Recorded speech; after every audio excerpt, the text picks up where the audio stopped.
Okay, so we have solved systems of equations by graphing them and seeing where they intersect, and where they intersect is that solution. We've looked at them by substituting, so finding out what y or x equals and then plugging that in, substituting it in, and solving for it. But the third way we're going to look at it is through what's called elimination. Okay? And so what we're going to do is we're going to start with this first equation. Now we have a rule in math that we can add the same thing to the left as we add to the right. So I have this. So if I were to add 3x plus y to the left, I would then add either 3x plus y to the right side of this equation box, or I could add something that's equal to it. So I'm going to box this, but I'm going to show you maybe a little bit example that might help you see that a little bit better. So I have 5x minus y equals 12. I can add the same thing to both sides. So if I want to add, I don't know, let's say 2 to this side, I would have to add 2 to this side. Or I could add something that equals 2, such as 5 minus 3. Because these are both still equal, if I add the same thing, even if it looks different to both sides, it's still going to stay balanced. Think of it as one of those weight things. I'm going to try to show you with my hands here. You know those little weight scales that go like this? I don't know if that makes sense. You know what? I might be able to show me. Don't laugh at me. Don't laugh at me. Oh, sorry. So, for instance, those scales that go like this. So, if I add the same thing to this side, I have to add the same thing to this side to keep it balanced. So if I add 2 to this side, and I add 5 minus 3, which also equals 2 to this side, it still stays balanced. Even though 2 and 5 minus 3 look different, they're both still the same. Okay, I hope that kind of makes some sense. So back to setting this up. Oh, sorry, I know this is a... Okay, there we go. So hopefully that made sense. So what I'm going to do is, to do elimination, is I'm going to add these two together. Now this 3x plus y is equal to 4, so I am adding the same thing to both sides. Okay? So when I do that, 5x plus 3x equals 8x. And negative y plus y, these cancel. And 12 plus 4 is 16. I can then finish, and we get our x value. To get our y value, we come back to this problem, or our second one, it doesn't matter, and plug in that x of 2 and solve. Subtract 10 from both sides, get negative y equals 2. Multiply both sides by negative 1, and I got my y value. As always, I can plug that in and check it out to see if it works. So 5 times 2 is 10, minus a negative 2 is 12. 3 times 2 is 6, plus a negative 2 is 4. So it does work out. But let's look at that one and why that one was unique. That one was unique because these two already canceled each other. You can see that. But let's look at the next one. If I combine these two, and I'm going to write very lightly, if I combine these two, this is going to be 12c plus 7 minus 2 is 5d. And did I actually eliminate anything? Did I get rid of a c or get rid of a d? No. So this is when it comes a little bit trickier. I need to think, what can I do to make where one of them can be eliminated? Well, the 6 is closest. 1 is 6, and all we need is to make one of them a negative 6. Okay? So what we're going to do is we're going to multiply this by negative 1. But if we multiply the left, we have to multiply the right. So this equation right here is going to become negative 1 times 6, which is negative 6c. And remember, we've got to then give that to that negative 2 also, which is going to become plus 2.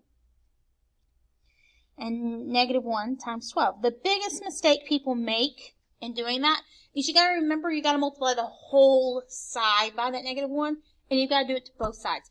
Every single piece in this has to be multiplied by that negative 1. So I've just replaced this one with that one.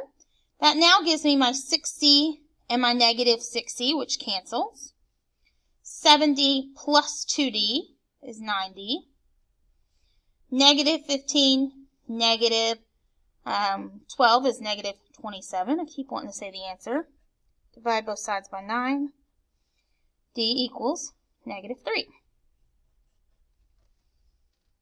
And now I can come back to either one of these problems that I want to. So I'm going to go back to that first one. I'm going to do 6c plus 7d, which is negative 3, equals negative 15.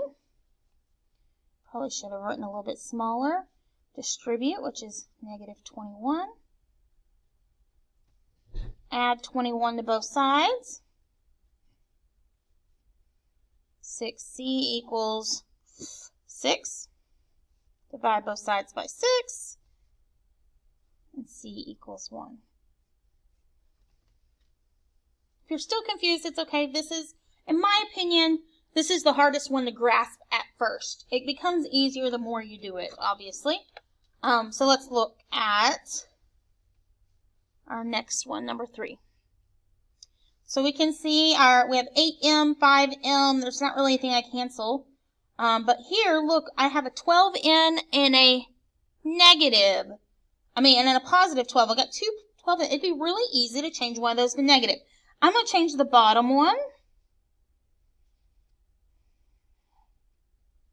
So this now becomes negative 5m minus 12n, or plus a negative 12n. And the negative 1 times negative 1 is 1.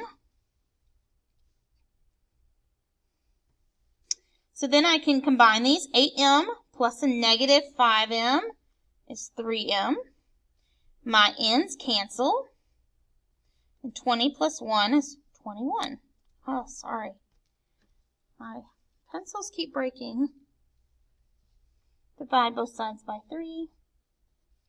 M equals 7. And then it doesn't matter which one. I can use this one, I can use this one, I can use this one. Doesn't matter. I'm just going to use the top one since 8m, so 8 times 7, plus 12n equals 20. 56. So sorry. 12n equals 20.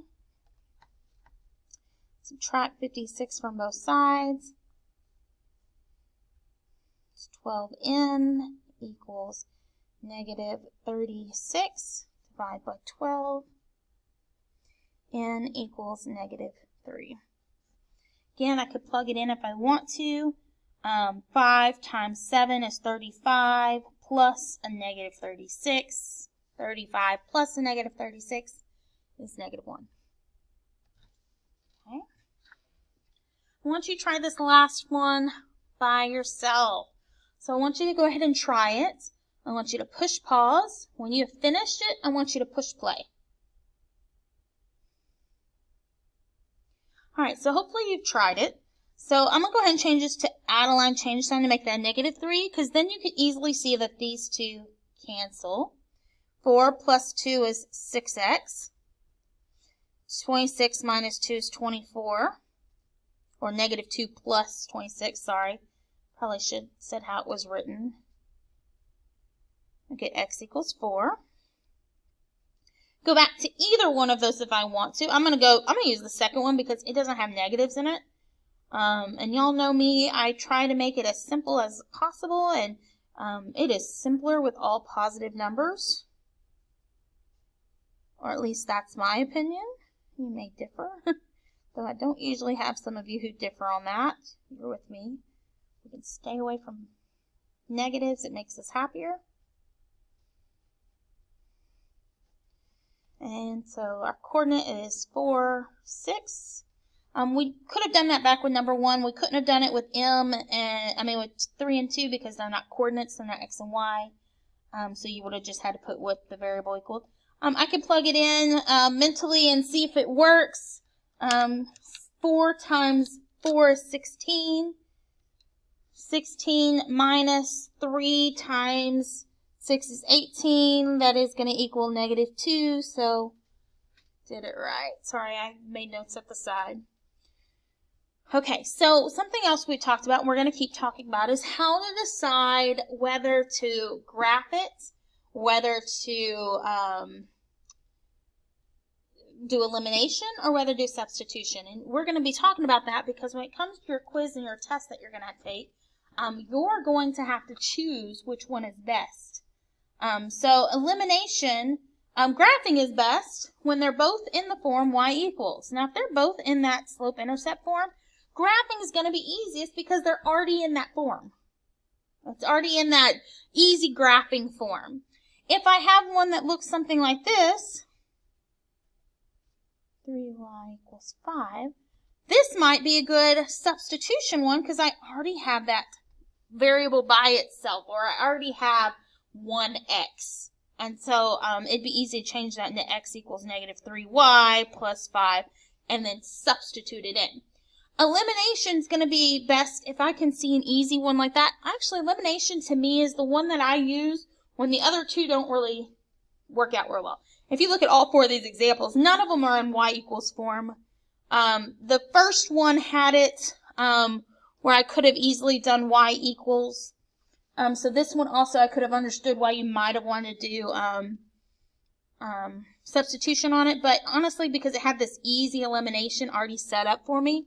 So we're going to continue practicing that and talking about what made that one better. All right.